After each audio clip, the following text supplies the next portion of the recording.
بسم اللہ الرحمن الرحیم۔ السلام علیکم۔ حضرت عیسیٰ دجال کا خاتمہ نبی کریم صلی اللہ علیہ وآلہ وسلم کی کس تلوار سے کریں گے، اور وہ تلوار اس وقت دنیا میں کہاں موجود ہے؟ حضور اکرم صلی اللہ علیہ وآلہ وسلم کی 9 مبارک تلواروں میں سے ایک کا نام البتار ہے۔ یہ تلوار سرکار دو عالم نبی کریم صلی اللہ علیہ وآلہ وسلم کو یثرب کے یہودی قبیلے سے مال غنیمت کے طور پر حاصل ہوئی۔ اس تلوار کو نبیوں کی تلوار بھی کہا جاتا ہے۔ اس تلوار پر حضرت داؤد علیہ السلام، سلیمان علیہ السلام، ہارون علیہ السلام، یسوع علیہ السلام، زکریا علیہ السلام، یحییٰ علیہ السلام، عیسیٰ علیہ السلام اور محمد صلی اللہ علیہ وآلہ وسلم کے اسم مبارک کنندہ ہے۔ یہ تلوار حضرت داؤد علیہ السلام کو اس وقت مال غنیمت کے طور پر حاصل ہوئی جب ان کی عمر 20 سال سے بھی کم تھی۔ اس تلوار پر ایک تصویر بھی بنی ہوئی ہے جس میں حضرت داؤد علیہ السلام کو جالوت کا سر قلم کرتے ہوئے دکھایا گیا ہے، جو اس تلوار کا اصلی مالک تھا۔ تلوار پر ایک ایسا نشان بھی بنا ہوا ہے جو بترا شہر کے قدیمی عرب باشندے اپنی ملکیتی شاہ پر بنایا کرتے تھے۔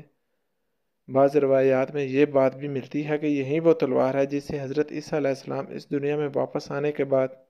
دجال کا خاتمہ کریں گے اور دشمنان اسلام سے جہاد کریں گے۔ تلوار کی لمبائی 101 سینٹی میٹر ہے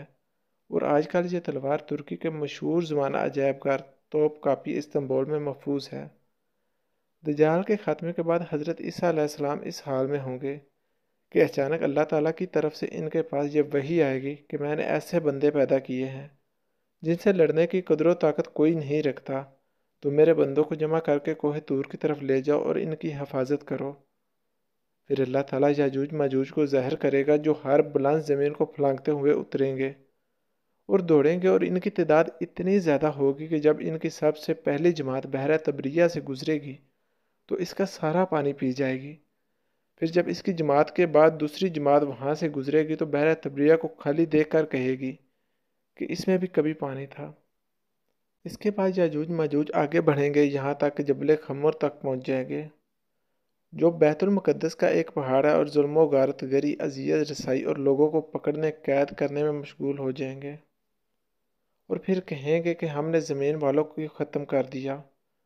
چلو آسمان والوں کا خاتمہ کر دیں۔ چنانچہ وہ آسمان کی طرف اپنے تیر پھینکیں گے اور اللہ تعالیٰ ان کے تیروں کو خون آلودہ کر کے لٹا دے گا تاکہ وہ اس برہم میں رہے کہ ہمارا تیر وقتاً آسمان والوں کا کام کر کے آگے ہیں۔ گویا اللہ تعالیٰ کی طرف سے انہیں ڈھیل دی جائے گی، اور یہ احتمال بھی ہے کہ وہ تیر فضا میں پرندوں کو لگیں گے اور ان کے خون سے آلودہ ہو کر واپس آئیں گے۔ بس اس میں اس طرف اشارہ ہے کہ دجال کا فتنہ زمین تک ہی محدود نہیں رہے گا بلکہ زمین کے اوپر بھی پھیل جائے گا۔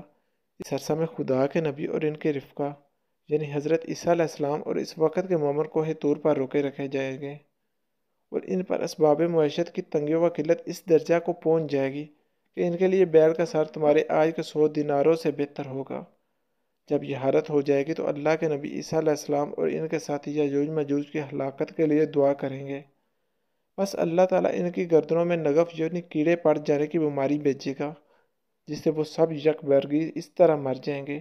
جس طرح کوئی ایک شخص مر جاتا ہے، یعنی نگف کی بیماری کی شکل میں ان پر خدا کا قہر اس طرح نازل ہوگا کہ سب کے سب ایک ہی وقت میں موت کے گھاٹ اتر جائیں گے۔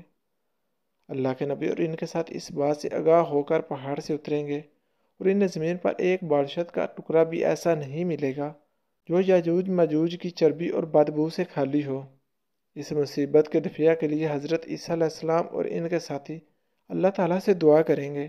تب اللہ تعالیٰ اونٹ کی گردن جیسی لمبی گردنوں والے پرندوں کو بھیجے گا جو یاجوج ماجوج کی لاشوں کو اٹھا کر جہاں اللہ کی مرضی ہوگی اٹھا کر پھینک دیں گے۔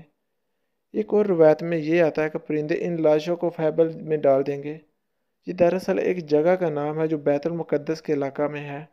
دوسرے معنی گڑھے کی ہے اور ایک معنی پہاڑ سے گرنے کی ہے، اور مسلمان یاجوج ماجوج کی کمانوں، تیروں اور ترکشوں کو 7 سال تک چلائیں گے۔ پھر اللہ تعالیٰ ایک زوردار بارش بھیجے گا، اسے کوئی بھی مکان خواہ وہ مٹی کا ہو یا پتھر کا خواہ صوف کا ہو نہیں بچے گا۔ وہ بارش زمین کو دھو کر آئینہ کی طرح صاف کر دے گی۔ پھر زمین کو حکم دیا جائے گا،